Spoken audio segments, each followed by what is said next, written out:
The first contact protocols of the Galactic Council had been refined over millennia.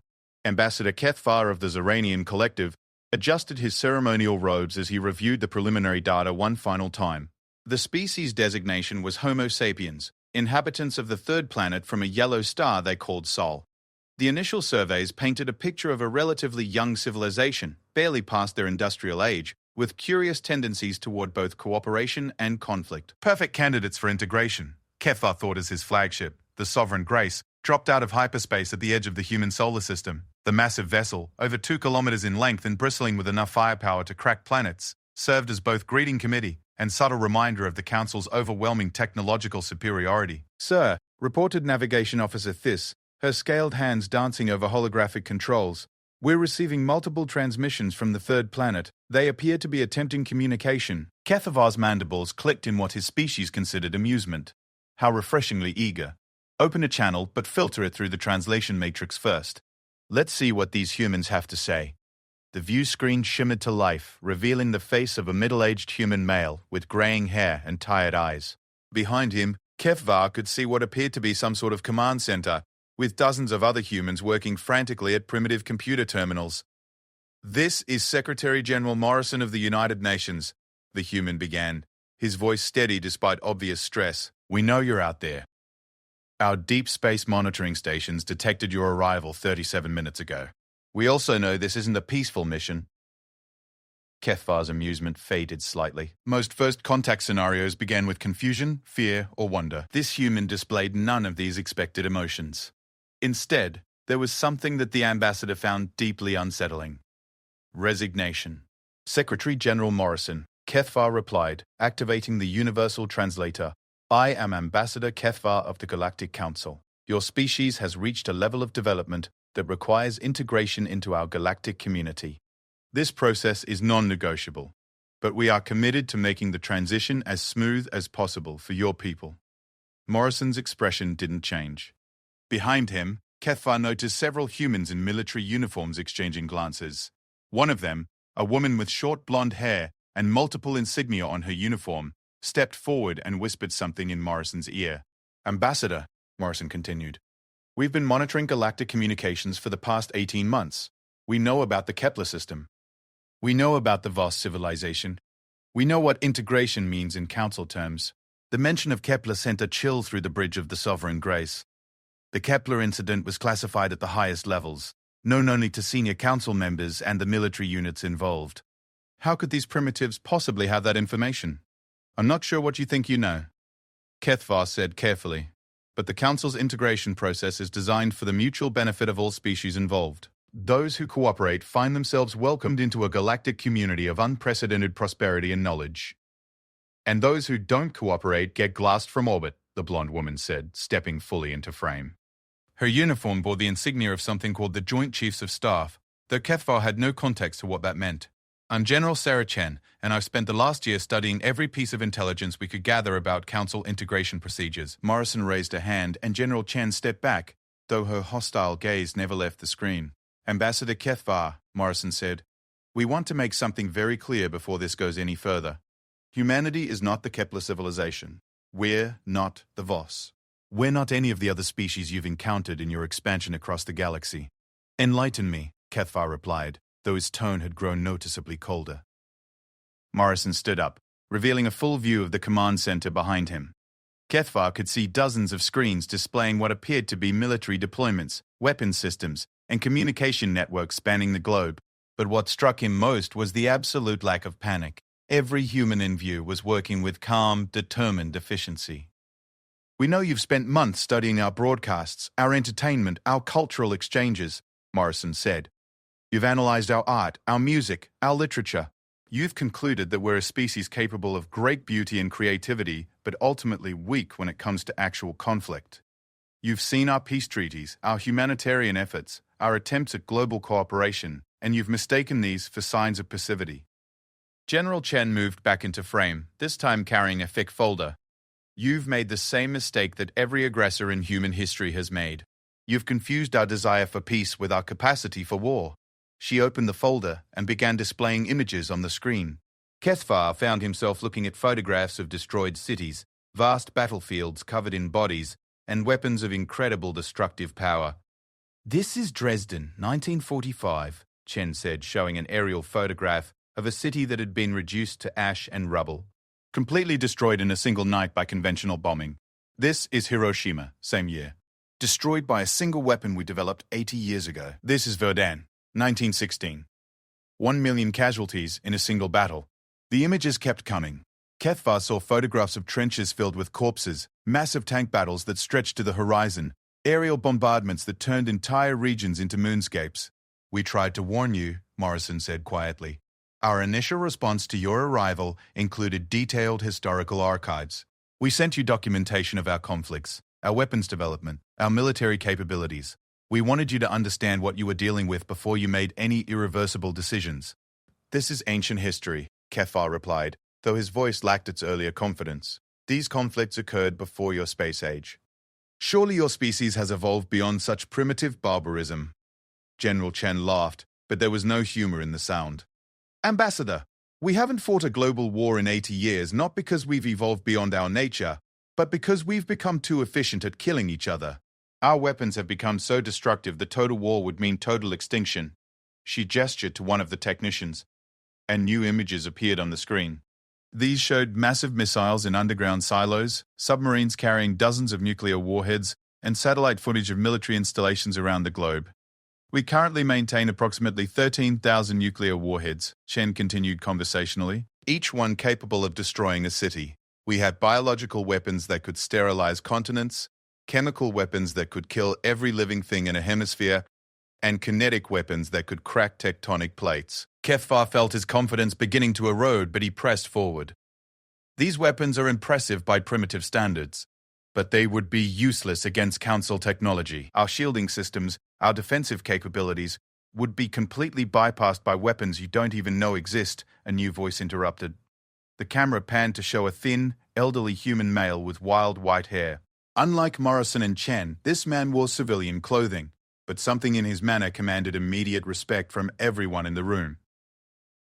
"Dr. Can, James Harrison," Morrison said, director of the Advanced Physics Research Division. Dr. Harrison stepped forward, carrying what appeared to be a simple tablet computer. "Ambassador, you've been monitoring our communications for months, but you've been filtering them through your own technological assumptions. You've dismissed 90% of our transmissions as fiction or theoretical speculation." He tapped the tablet, and the main screen filled with complex mathematical equations. "These are our current theoretical frameworks for faster-than-light communication, matter teleportation, and localized gravitational manipulation. You've classified them as entertainment because they appeared in what you call science fiction broadcasts." Cathvar stared at the equations. Several of them dealt with principles that the Council had taken centuries to develop, while others explored concepts that even Council science had only theoretical understanding of. "Impossible!" he breathed. "These are beyond your technological level." "Are they?" Dr. Harrison asked mildly. "We've been studying faster-than-light travel for 50 years, ever since we first detected your communication networks. Did you really think we'd make first contact without preparing for it?" The screen shifted again, showing what appeared to be a massive underground facility. Cathvar could see humans in protective suits working around machinery that looked unsettlingly advanced for a pre-contact civilization. "This is Facility 7. Doctor," Harrison continued, "one of 12 locations where we've been developing what we call asymmetric warfare technologies, weapons and systems specifically designed to function against technological superiors." General Chen moved back into frame. "You see, Ambassador, we learned something important from studying your previous integrations. Raw technological superiority isn't everything. The Voss had better ships than their attackers, but they fought by the rules of conventional warfare. The Kepler civilization had powerful energy weapons, but they assumed their enemies would engage them in direct combat." She smiled, and Cathvar found the expression deeply disturbing. "Humans don't fight fair. We never have. When faced with a superior enemy, we don't try to match their strength. We find their weaknesses and exploit them. We strike from shadows, we use their own systems against them, and we make them pay a price that victory isn't worth." Morrison stepped back into frame. "Ambassador Cathvar, we're not telling you this to threaten you. We're telling you this because we want you to make an informed decision. Humanity is willing to discuss membership in your Galactic Council, but it will be as equals, not as subjects. We've studied your integration process, and we know it involves the systematic dismantling of native governments. the conscription of useful populations, and the strip mining of planetary resources. These are necessary steps for, Cathvar began. For maintaining council control, Morrison interrupted. We understand your motivations, Ambassador. You've built a stable galactic empire by ensuring that no member species can challenge your authority. But you've made a fundamental error about humanity. The screen behind Morrison changed one final time, showing a map of Earth with thousands of red dots scattered across all continents. You've assumed that because we haven't achieved faster-than-light travel, we're primitive. You've assumed that because we fight among ourselves, we can't unite against external threats. You've assumed that because we value peace, we're incapable of waging effective war. Morrison's voice had grown cold and formal. These assumptions will cost you everything. General Chen stepped forward one last time. Each of those red dots represents a military installation specifically designed to resist orbital bombardment. We have weapons buried so deep that your planet crackers can't reach them. We have manufacturing facilities hidden in ocean trenches, mountain ranges, and the polar ice caps. We have communication networks that don't depend on satellites or ground-based infrastructure. She paused, looking directly into the camera. And we have something else, Ambassador. We have 4 billion people who've spent their entire lives preparing for this moment. Every human child learns the history of our wars. Every human adult understands what happens when a peaceful civilization meets an aggressive one without adequate preparation. Morrison walked closer to the camera. We're not the Kepler civilization, Ambassador. We're not the Voss. We're the species that survived the Black Death, the World Wars, the Cold War, and a dozen other existential threats. We're the species that went from horse-drawn carts to nuclear weapons in less than 2 centuries. We're the species that built planetary defensive networks while you were still deciding whether we were worth your attention. The transmission cut to black, leaving the Bridge of the Sovereign Grace in stunned silence. After several long moments, Cathvar turned to his tactical officer. Analysis? The tactical officer, a veteran of dozens of integration campaigns, looked pale. Sir, if even half of what they're claiming is accurate, we're looking at a protracted conflict with an entrenched enemy fighting from prepared positions. Our standard integration protocols assume overwhelming technological superiority and enemy confusion. Neither of those advantages appear to apply here. Cathvar stared at the dark screen. In 30 years of diplomatic service, he had never encountered a species that responded to first contact with such calculated preparation and barely contained hostility. Open a channel to Council Command, he ordered. Priority 1 classification. As his communications officer worked to establish the connection, Cathvar found himself reviewing everything he thought he knew about integration procedures. The humans were right about one thing. The Council had grown accustomed to dealing with species that were either too primitive to resist effectively or too civilized to attempt it. But these humans seemed to be something else entirely.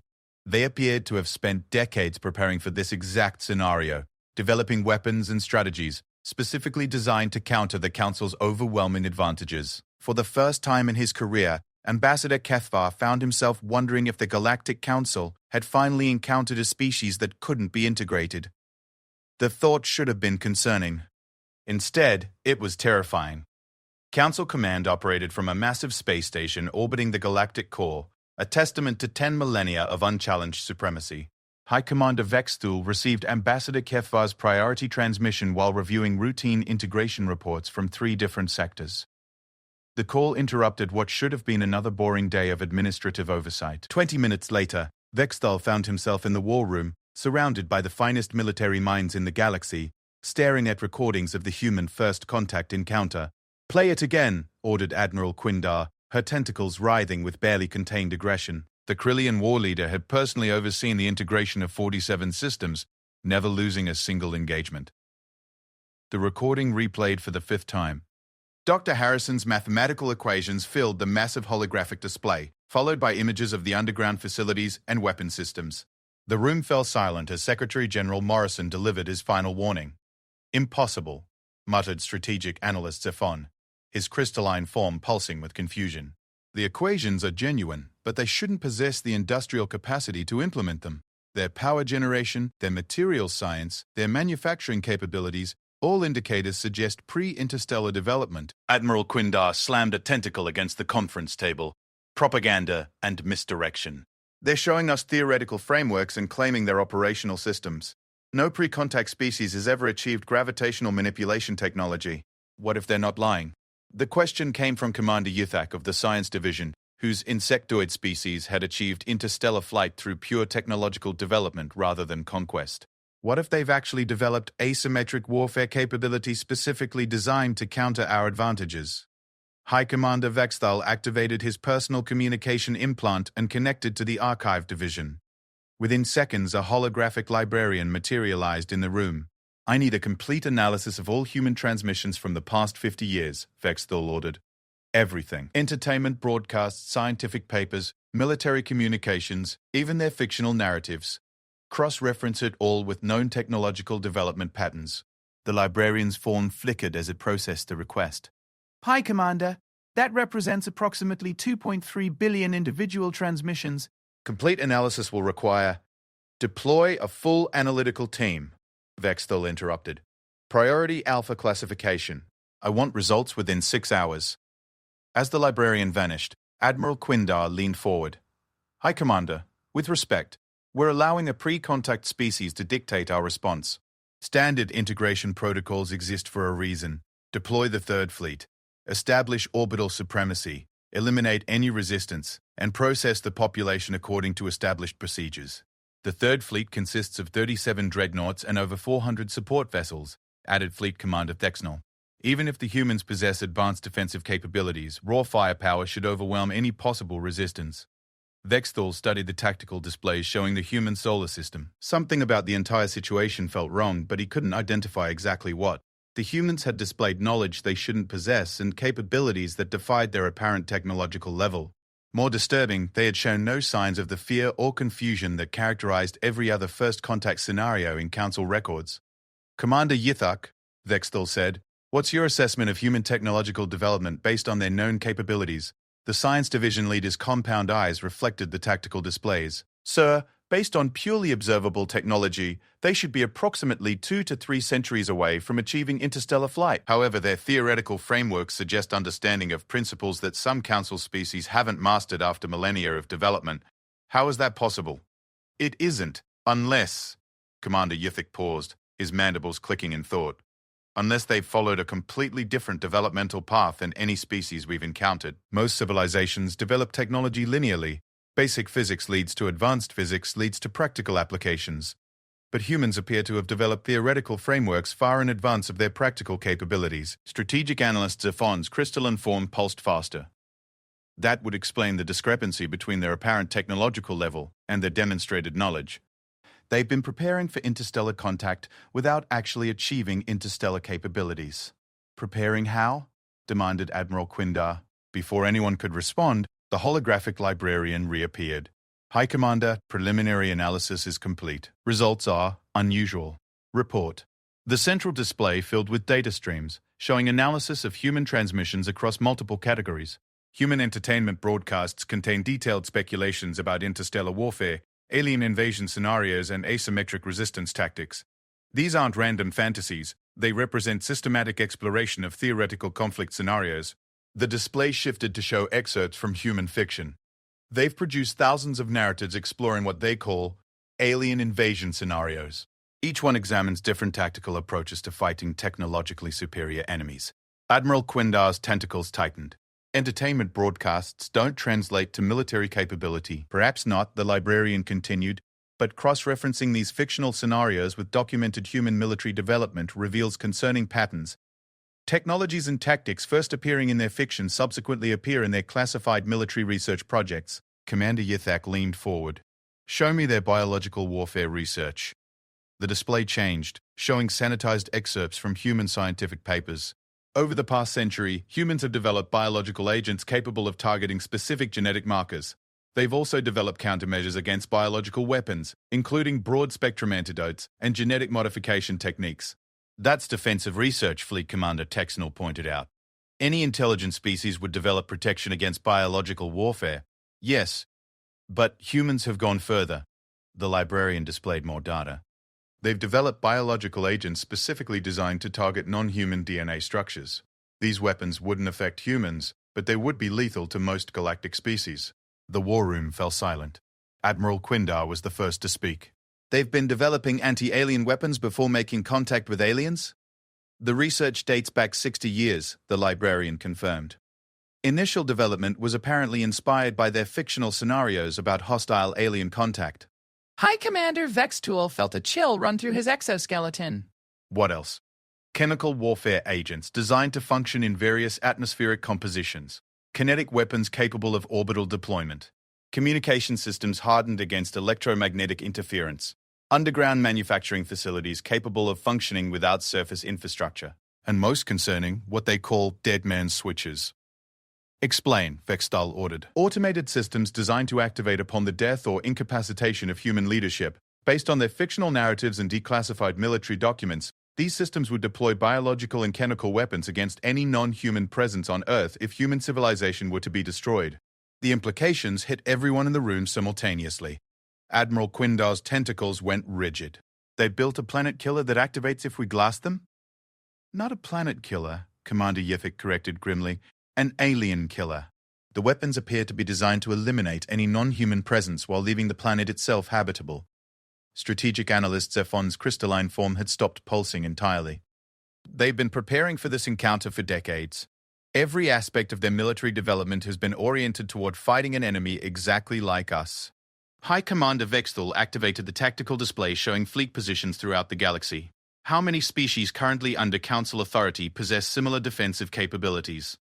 None, sir, Fleet Commander Thexnell replied immediately. Integration protocols specifically prevent member species from maintaining advanced military capabilities. Then we're dealing with something unprecedented. Vexthal studied the data stream still flowing across the displays. A pre-contact species that has spent decades preparing specifically for hostile alien contact. The holographic librarian flickered again. Hi, Commander, there's more. Human educational systems include mandatory study of their military history. Every human citizen learns about asymmetric warfare, resistance tactics, and what they call total war scenarios. Their population isn't just prepared for alien contact, they've been trained for it. Admiral Quindar stood abruptly. This is exactly why integration protocols exist. The longer we delay, the more prepared they become. Deploy the Third Fleet immediately, and end this before they can implement whatever contingency plans they've prepared. Admiral, Commander Yithak interrupted. What if ending this quickly isn't possible? What if they've actually managed to develop effective countermeasures against our technology? Then we adapt, Admiral Quindar replied coldly. We bring more firepower. We deploy biological weapons of our own. We use whatever force is necessary to ensure compliance. And if their dead man's switches activate? Strategic Analyst Zephon asked quietly. The question hung in the air. High Commander Vexthal realized they were facing a scenario that Council military doctrine had never contemplated, a species capable of making integration more costly than the resources it would provide. Sir, the librarian interrupted, incoming priority transmission from the human system. From Ambassador Kethvar? No, sir. Direct transmission to Council Command from the human leadership. Vexthal's mandibles clicked in surprise. How did they acquire our communication protocols? Unknown, sir. Put it through. The display cleared, revealing the same human command center they'd seen in the first contact recording. But this time, General Chen stood alone before the camera, her expression grim. High Commander Vexthal, she began, using his name and rank. Despite having no apparent way to know either, by now you've analyzed our transmissions and discovered that humanity has been preparing for this encounter. You're probably debating whether to proceed with standard integration protocols or to classify us as a threat requiring enhanced military response.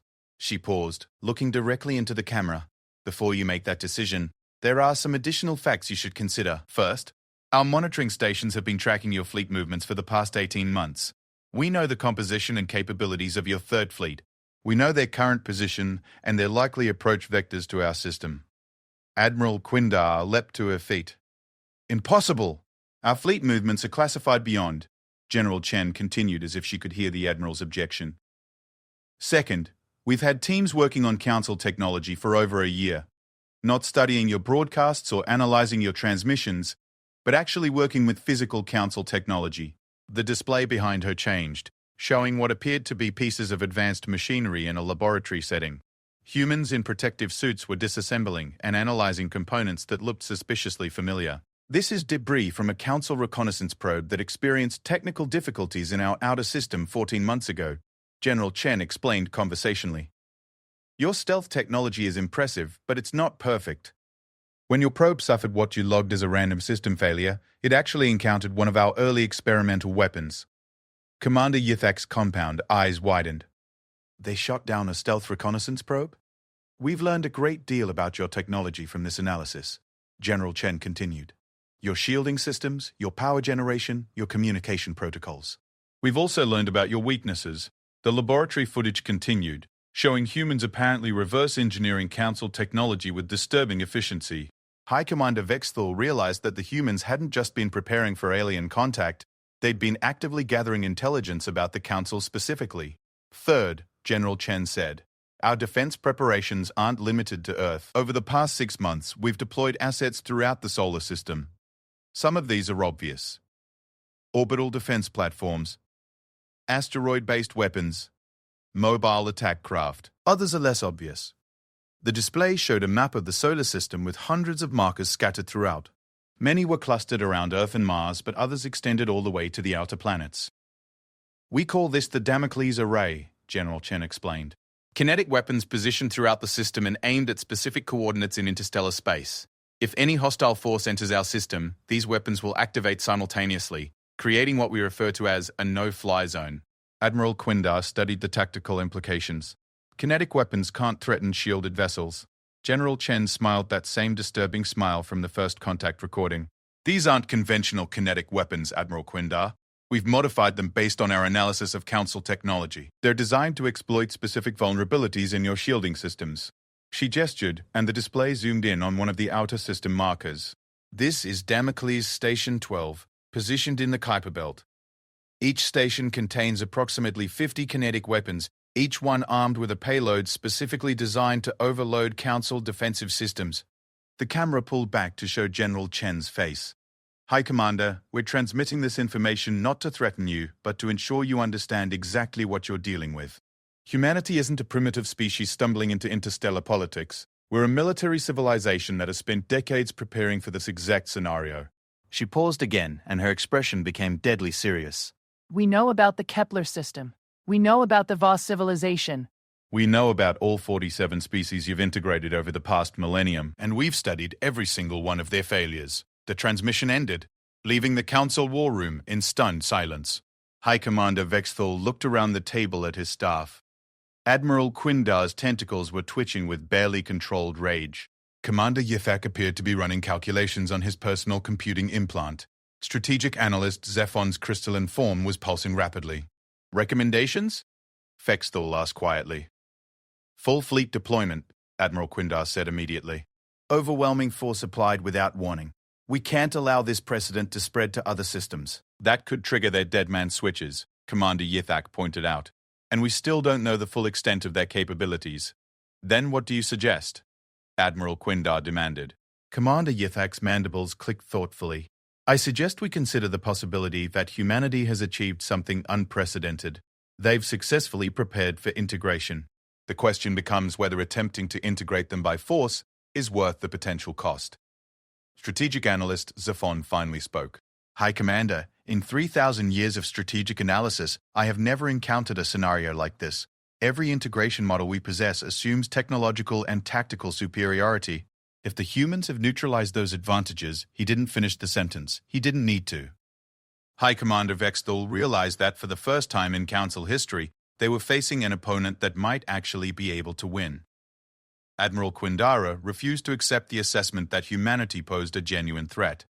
3 days after the second human transmission, she convinced High Commander Vexthal to authorize a limited military probe. The plan was simple. Deploy a single squadron to test human defensive capabilities while gathering detailed intelligence about their actual military strength. The task force consisted of 12 heavy cruisers and 4 support vessels. More than enough firepower to level a continent, but small enough to avoid triggering any planetary defense systems. Admiral Quindar personally commanded the operation from her flagship, the Inexorable. What happened next would be studied in military academies across the galaxy for generations to come. The squadron entered the human solar system at the edge of the Kuiper Belt, maintaining radio silence and full stealth protocols. Admiral Quindar had chosen an approach vector that avoided the marked positions of human defense stations, instead sweeping through what appeared to be empty space toward the inner planets. Distance to Earth, 47 astronomical units, reported the navigation officer. No sign of human detection. Admiral Quindar studied the tactical displays. The human system appeared exactly as intelligence had predicted. A handful of obvious defensive installations around Earth and Mars, some asteroid mining operations, and several communication satellites. Nothing that couldn't be eliminated with conventional weapons. Admiral, the sensor officer called out, detecting faint energy signatures from several asteroids in our flight path. They appear to be broadcasting some sort of identification signal. Explain. The sensor officer's tentacles worked frantically over his console. The signals appear to be musical compositions, human entertainment broadcasts. Admiral Quindar's mandibles clicked in confusion.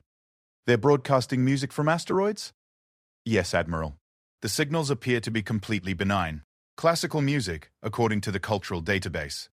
The Admiral studied the sensor readings. After months of analyzing human capabilities, she had expected elaborate traps and sophisticated weapons.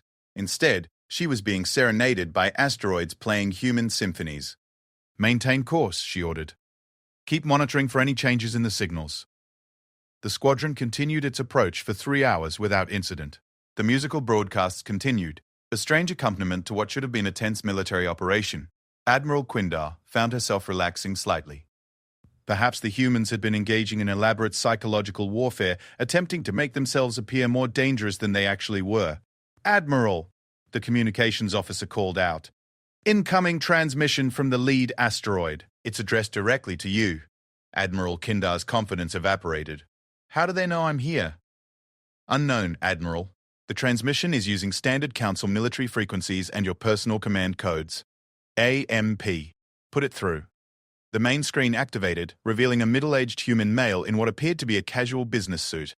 He was sitting in what looked like a comfortable office, with bookshelves and potted plants visible in the background. He might have been a professor or an accountant. Admiral Quindar, the human said pleasantly, "Welcome to the Sol System. I'm Dr. Marcus Webb, Director of Operations for Project Damocles. I hope you've been enjoying our musical selections." Admiral Quindar found her voice. "How did you detect our approach? Our stealth systems are quite impressive, Doctor." Webb agreed. "Definitely beyond anything we could develop using conventional detection methods. Fortunately, we haven't been limited to conventional methods for some time now." The camera pulled back, revealing that Dr. Puff Webb was not actually in an office, but rather in what appeared to be a command center built inside an asteroid. Through transparent aluminum windows, Admiral Quindar could see the squadron's approach clearly displayed on multiple screens. You see, Admiral, those asteroids broadcasting music aren't just entertainment platforms. They're sensor stations equipped with detection systems based on principles your science doesn't quite understand yet. We've been tracking your approach since you entered the Oort cloud. Dr. Webb stood up and walked to one of the windows. The music serves two purposes. First, it provides a nice psychological touch. Who expects military installations to play Beethoven? Second, it masks the energy signatures of our actual defensive systems. As if responding to his words, the asteroid field around the squadron suddenly came alive. What Admiral Quindar had dismissed as mining equipment revealed itself as weapons systems.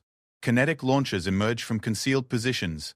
Energy weapons powered up, and what appeared to be missile batteries began tracking the council ships. "Admiral," the tactical officer reported, voice tight with shock, "we're surrounded. Multiple weapons locks from at least 40 platforms." "Doctor." Webb returned to his chair, looking perfectly relaxed. "Admiral, we could destroy your entire squadron in approximately 3 minutes. Our kinetic weapons have been specifically modified to penetrate council shielding, and our energy weapons operate on frequencies that will overload your defensive systems." He paused, sipping from what appeared to be a cup of coffee. "However, we're not going to do that. Instead, we're going to give you a demonstration. Dr. Webb."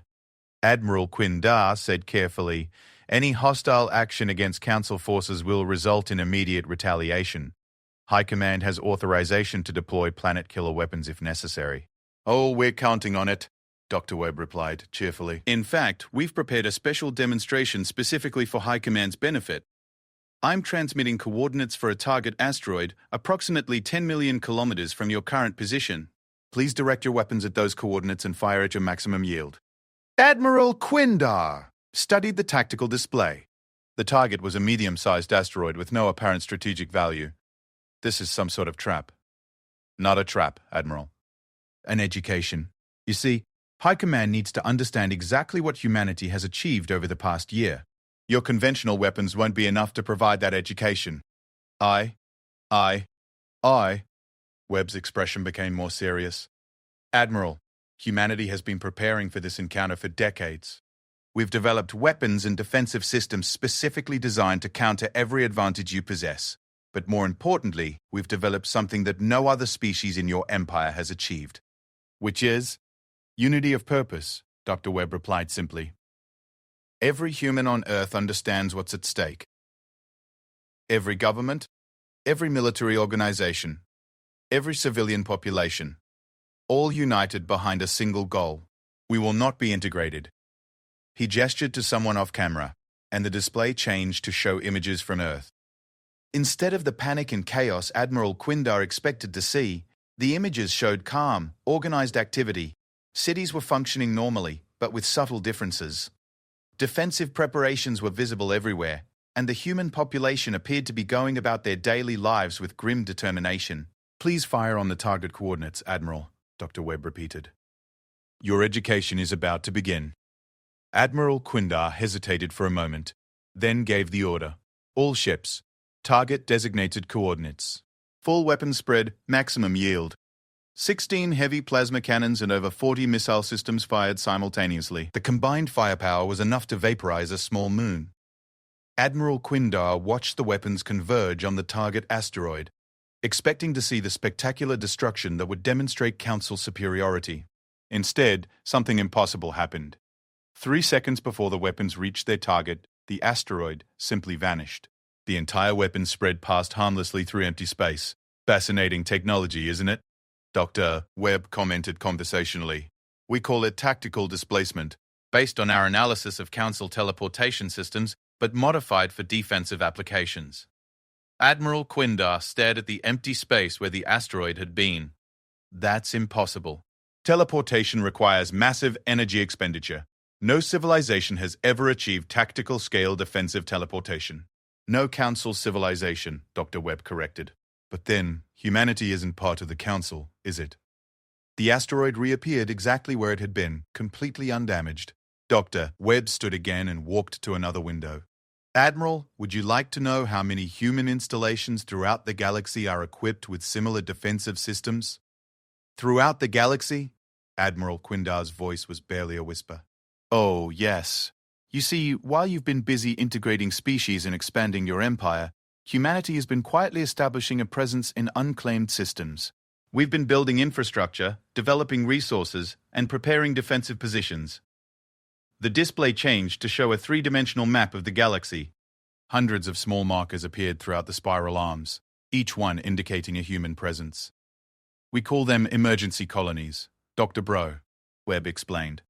Self-sufficient installations capable of maintaining human civilization, even if Earth were destroyed. Each one is equipped with the same defensive technologies you've just witnessed. Admiral Quindar felt her confidence crumbling. How long have you been establishing these colonies? 43 years. Dr. Shielding. Webb replied matter-of-factly. Ever since we first detected Council communication networks and realized that first contact was inevitable, we've been using automated generation ships and artificial intelligence systems to establish hidden bases throughout unclaimed space. He turned back to the camera. Admiral, humanity learned something important from studying your integration procedures. You can only successfully integrate a species if you can eliminate all of their assets simultaneously. Leave even a small population with advanced technology and they become a permanent threat. The implications hit Admiral Quindar like a physical blow. Humanity hadn't just prepared to defend Earth, they had created a distributed civilization that would be impossible to eliminate completely. How many colonies? She asked quietly.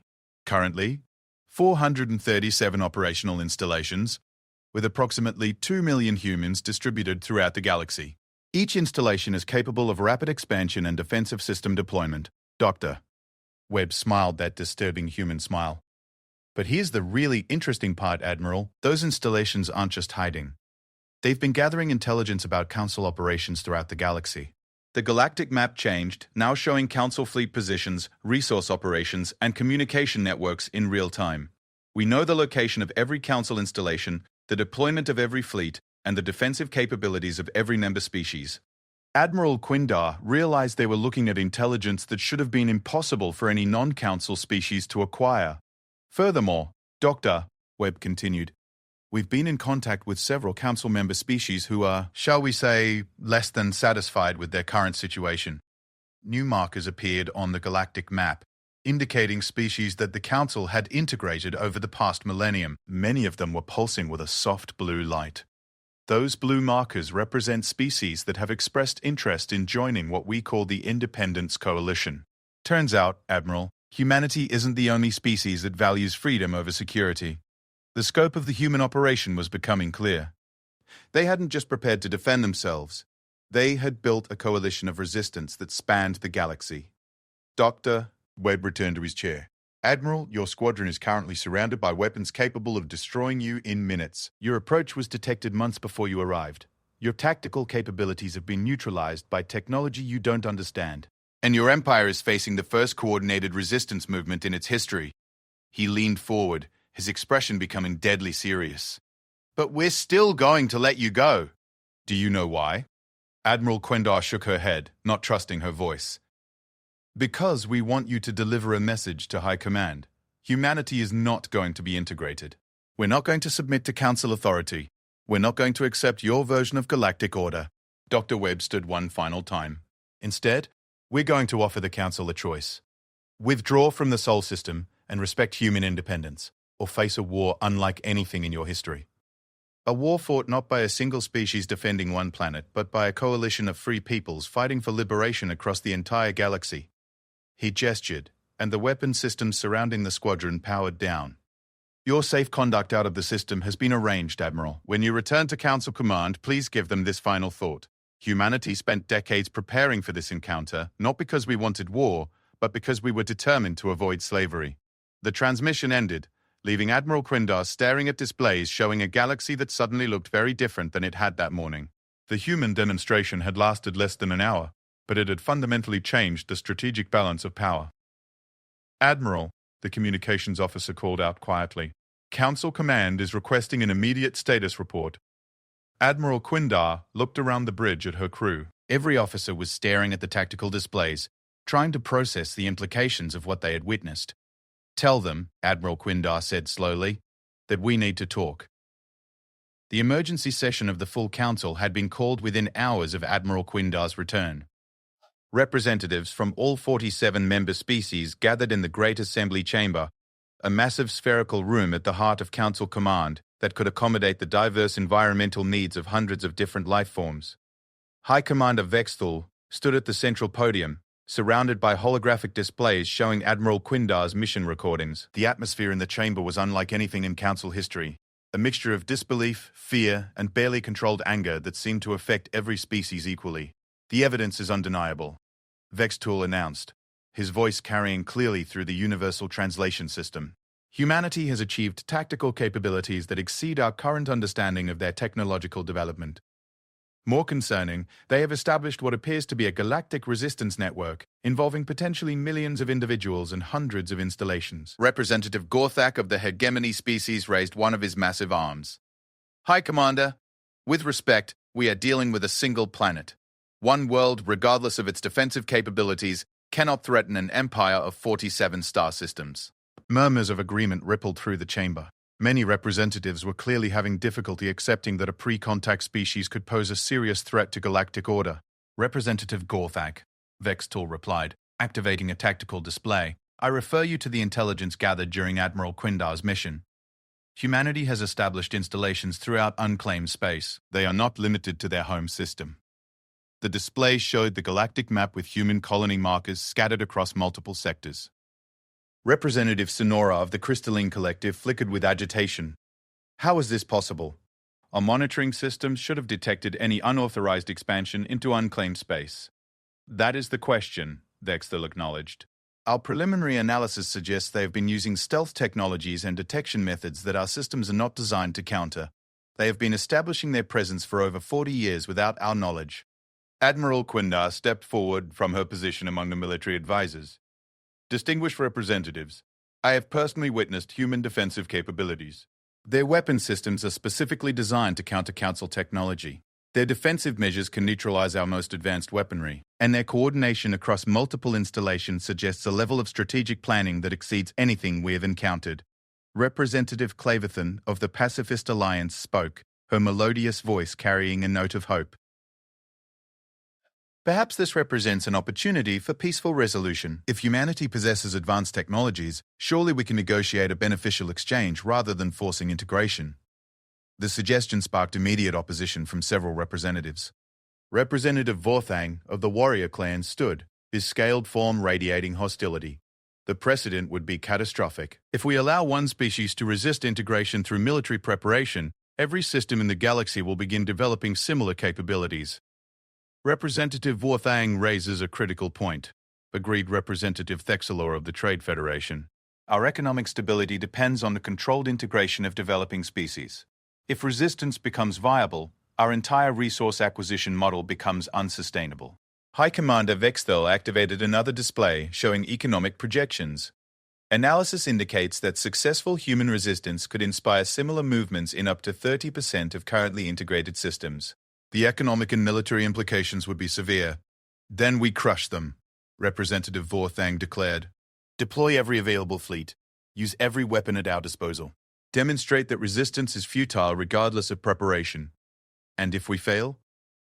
The question came from Representative Yithan of the Science Collective, whose species had joined the Council voluntarily and maintained significant autonomy.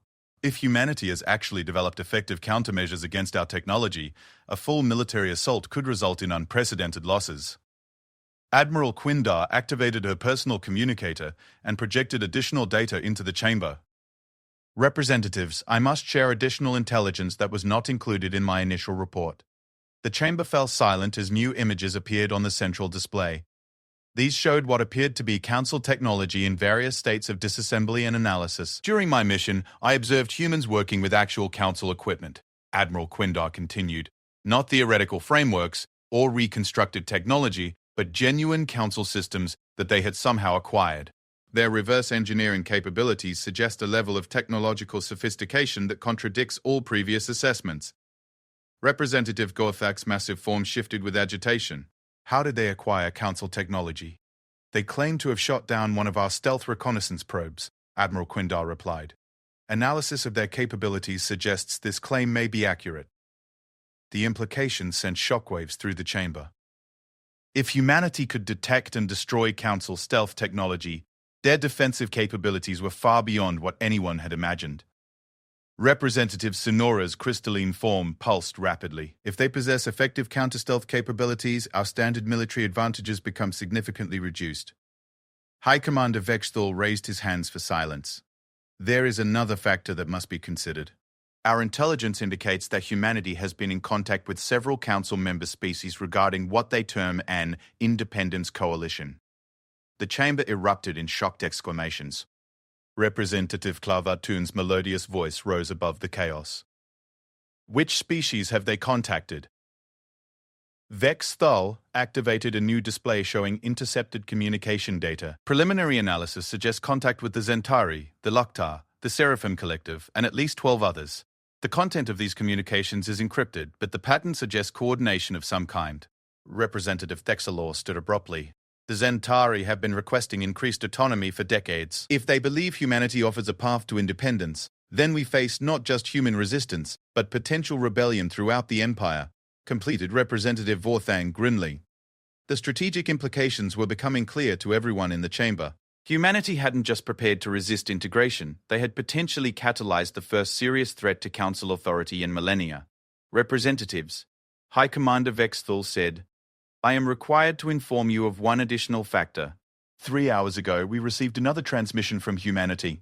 The central display activated, showing Secretary General Morrison standing in what appeared to be the same command center from the original first contact recording. But this time, he was surrounded by figures that the Council representatives recognized with growing alarm.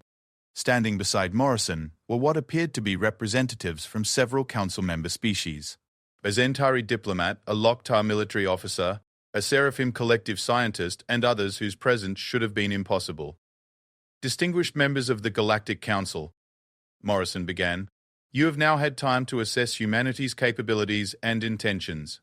You have witnessed our defensive systems, our intelligence networks, and our preparation for this encounter. But there is one additional factor you must consider before deciding how to proceed. The camera pulled back to show the full scope of the room behind Morrison. Dozens of beings from different species were visible, all apparently working together in a coordinated operation. What you are witnessing is not just human resistance to integration, Morrison continued. This is the formation of the first truly voluntary interstellar alliance in galactic history. The beings you see behind me are not prisoners or coerced allies. They are free representatives of species who have chosen to join humanity in creating an alternative to Council authority. The implications hit the Council chamber like a physical force. Representative Gorthak's voice boomed across the assembly. This is impossible. How did they transport Council citizens to their system without our knowledge? Morrison seemed to hear the question despite the transmission being one way. Hi, Commander Vextool. Your intelligence networks are not as secure as you believe. The species joining our alliance possess technologies and capabilities that have been suppressed under Council authority. When given the opportunity for true independence, they have proven remarkably resourceful. A Zenthari figure stepped forward in the transmission. When she spoke, her voice carried the musical tones characteristic of her species, but her words were devastating. Council representatives, I am Ambassador Cythera of the Zenthari Independence Movement. For 3 centuries, my people have served the Council faithfully, contributing our scientific knowledge and artistic achievements while receiving limited autonomy in return. Humanity has offered us something the Council never has: true partnership without domination. A Loktar officer moved into frame, his warrior bearing unmistakable. I am Commander Vexgar of the Loktar Liberation Front. My people are warriors who have been reduced to serving as enforcers for a system we did not choose. Humanity has shown us that resistance is not only possible, but achievable. More representatives spoke, each one representing species that had been considered model council members. The scope of the human achievement was becoming clear. They hadn't just prepared for war, they had built an alternative power structure that appealed to species throughout the galaxy. Morrison stepped forward again. Members of the Council, we are transmitting detailed intelligence about your military capabilities, resource operations, and strategic weaknesses to every species in this alliance. We are also providing them with the defensive technologies they need to protect their independence. The transmission showed technical specifications scrolling across multiple screens, weapon designs, defensive systems, and strategic information that should have been impossible for any non-Council species to possess. You face a choice, Morrison continued. Withdraw from the Sol system and respect the independence of all Alliance members, or face a coordinated resistance movement equipped with advanced technology and spanning multiple sectors of the galaxy. He paused, looking directly into the camera. You have 72 hours to make your decision. After that time, the Independence Alliance will begin implementing defensive measures throughout the galaxy. Species who wish to leave Council authority will be protected. Worlds that choose freedom will be defended. And the days of forced integration will end. The transmission cut to black, leaving the Council chamber in stunned silence. High Commander Vexfol looked around the assembly at representatives whose expressions ranged from shocked disbelief to barely controlled panic. The humans had just announced the effective end of the galactic order that had existed for millennia. Representative Vorfang was the first to speak, his voice tight with rage. This is an act of war against the entire Council. We must respond with overwhelming force immediately. Against how many systems? Representative Yithan asked quietly. If even half the species mentioned in that transmission have joined this alliance, we would be fighting a war on dozens of fronts simultaneously. Representative Clavethan's melodious voice carried a note of something that might have been hope. Perhaps this represents an opportunity for the Council to evolve. If our member species desire greater autonomy, autonomy leads to chaos. Representative Fexalor interrupted. Our economic systems, our trade networks, our resource distribution, all of it depends on centralized control. Without Council authority, the galaxy descends into competing factions and endless warfare. As opposed to the peace and prosperity we've imposed through conquest, Representative Yathan's question carried an edge that surprised everyone in the chamber. High Commander Vexthal realized that the human alliance was already achieving its primary objective. They were forcing the Council to question its own foundations. The mere existence of a viable alternative was causing cracks in the unity that had maintained galactic order for millennia. Representatives, Vextool announced, We will recess for 6 hours to allow for consultation with home governments.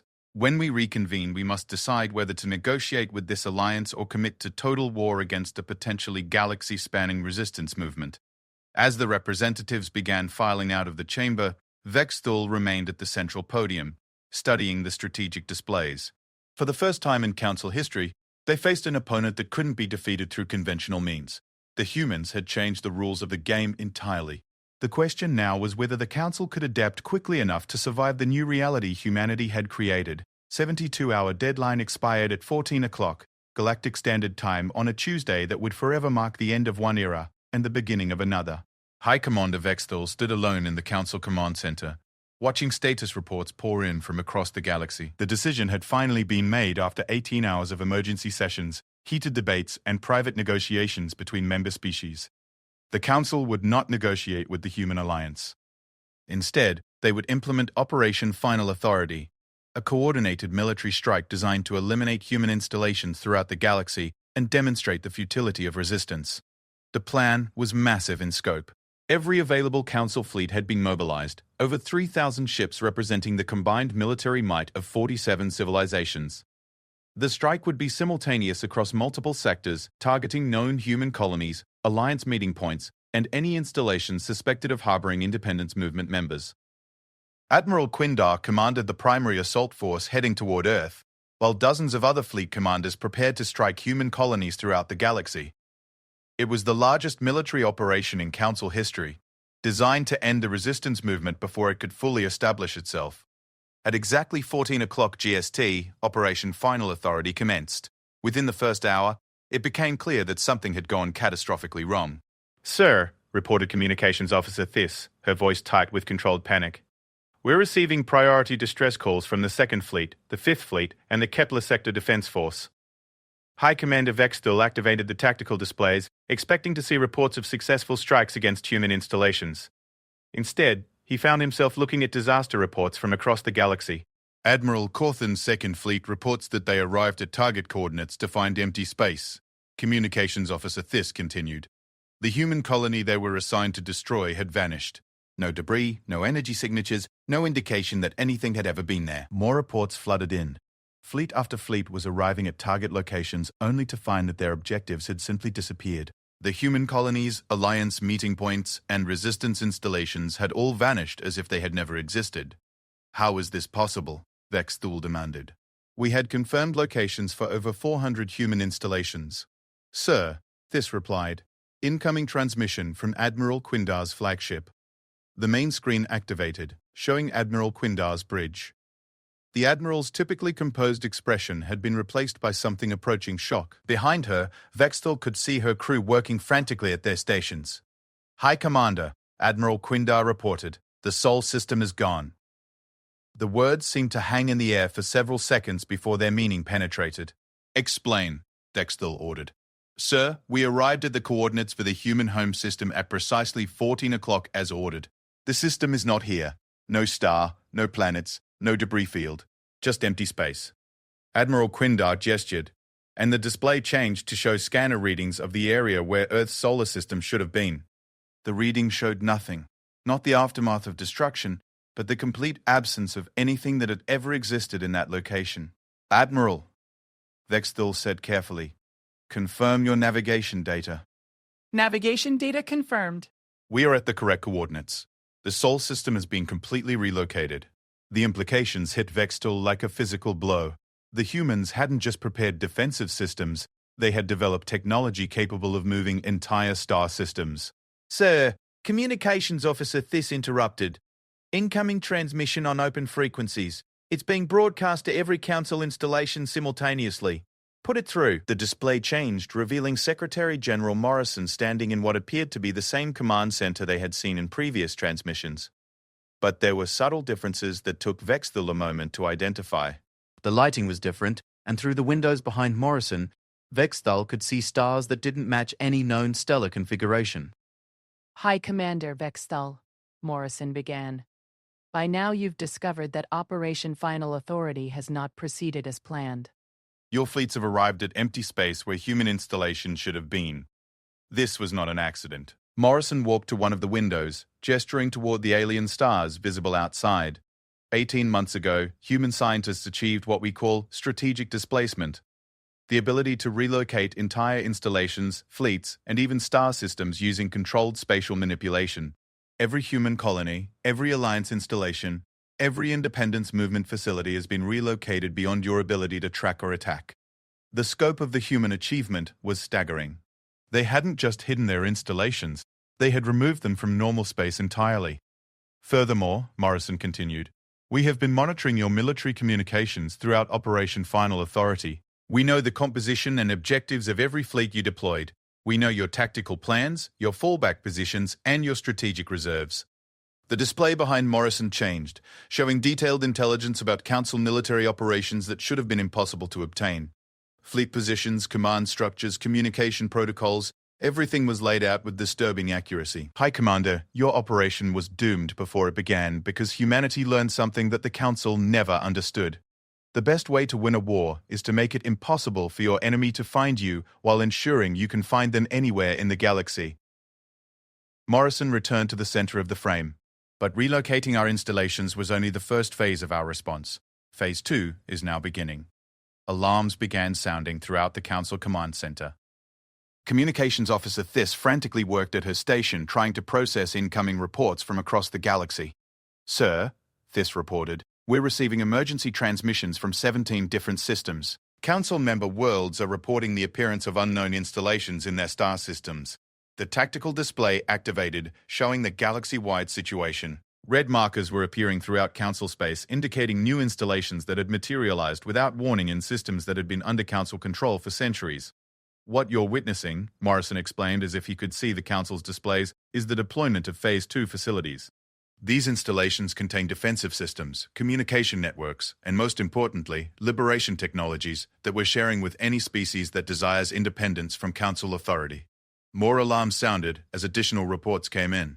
Communications Officer Thys's voice carried barely controlled panic.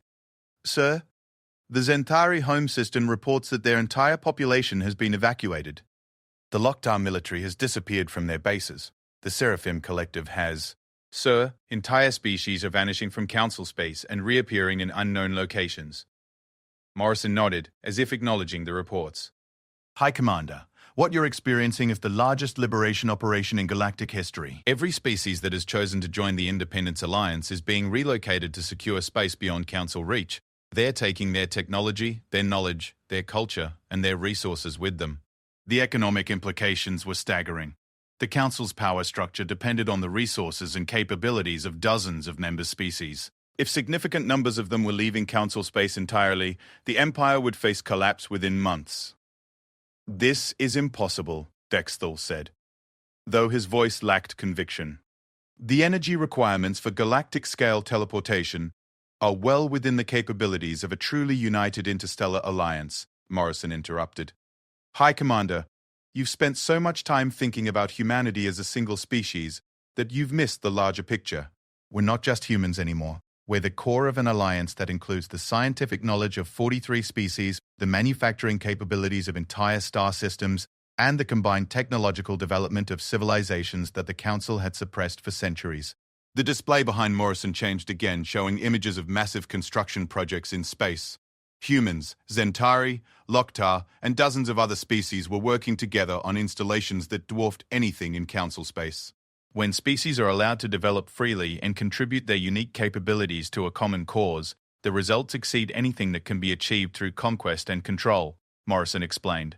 The Independence Alliance represents the first truly voluntary cooperation between advanced civilizations. Communications Officer Thys looked up from her station with an expression of defeat. Sir, we're now receiving reports that 12 entire star systems have disappeared from Council space, not destroyed, relocated, gone without a trace. The scope of the operation was becoming clear. The humans hadn't just prepared for war. They had created an alternative civilization and were systematically extracting every willing participant from Council space. Morrison's expression became more serious. High Commander, the Independence Alliance is offering the Council a final opportunity for peaceful resolution. We're willing to establish formal diplomatic relations with any Council member species that chooses to remain under your authority. We're prepared to engage in beneficial trade, scientific exchange, and cultural cooperation. He paused, looking directly into the camera. But the days of forced integration are over. The days of species being compelled to surrender their independence for the promise of stability are finished. The galaxy now has a choice between two different approaches to interstellar civilization. More alarms sounded as additional reports came in. The tactical display showed that the Council's military and economic infrastructure was collapsing as key systems and species continued to disappear. Sir, Communications Officer Tiz reported quietly. Incoming priority transmission from the hegemony. Representative Gorthak is requesting immediate negotiation with the Independence Alliance. The request hit Vextel like a physical blow. The hegemony had been one of the Council's most loyal member species for over 800 years. If they were considering defection, the Council's authority was crumbling faster than anyone had imagined. Tell Representative Gorthak, Vextel said slowly, that the Council will consider all diplomatic options. Morrison seemed to hear the response. High Commander, the Independence Alliance will be establishing formal diplomatic missions throughout the galaxy. Any species interested in learning about alternatives to Council authority will be welcome to send representatives. He smiled that familiar human smile one final time. We tried to warn you, High Commander. We tried to tell you that humanity was not what you thought we were. You saw our art, our music, our stories, and you assumed we were weak. You saw our desire for peace and mistook it for inability to wage war. You interpreted our cooperation as submission. Morrison walked closer to the camera. But you missed the most important aspect of human nature. When we commit to something, we don't do it halfway. When we prepared for this encounter, we didn't just build weapons or defensive systems. We built an entirely new model for interstellar civilization. The transmission began to fade. The Independence Alliance extends its hand in friendship to any species that desires freedom, cooperation, and mutual respect. But we will never again submit to authority that is not chosen freely. The transmission ended, leaving the Council Command Center in silence, broken only by the continuing stream of emergency reports. High Commander Vextel looked around the command center at his remaining staff. Communications Officer Thess was still receiving reports of disappearing systems and defecting species. The tactical display showed a galaxy that no longer resembled the stable empire that had existed just hours before. For the first time in Council history, they faced an opponent that had won not through superior firepower or advanced technology, but by offering something better than what the Council provided. The humans had created hope, and hope was proving to be more powerful than any weapon the Council possessed. Sir, Communications Officer Thess said quietly. Incoming transmission from the Independence Alliance diplomatic mission. They're requesting a meeting to discuss formal peace negotiations. Vexthal studied the tactical displays one final time, seeing the scattered remnants of what had once been the galaxy's greatest empire. The humans had achieved something unprecedented. They had ended a war by making their enemies irrelevant. Acknowledge their transmission, Vexthal ordered. Tell them the Council is prepared to discuss new arrangements for galactic civilization. As he spoke the words, High Commander Vexthal realized that humanity had done exactly what they had promised in their first warning. They had shown the galaxy what they were capable of when pushed too far, and in doing so, they had changed everything. The age of forced integration was over. The age of the Independence Alliance had begun, and as it turned out, humanity had been far from innocent. They had been far more dangerous than anyone had imagined. But their danger lay not in their capacity for destruction, but in their ability to inspire others to demand something better than subjugation. In the end, that had proven to be the most devastating weapon of all.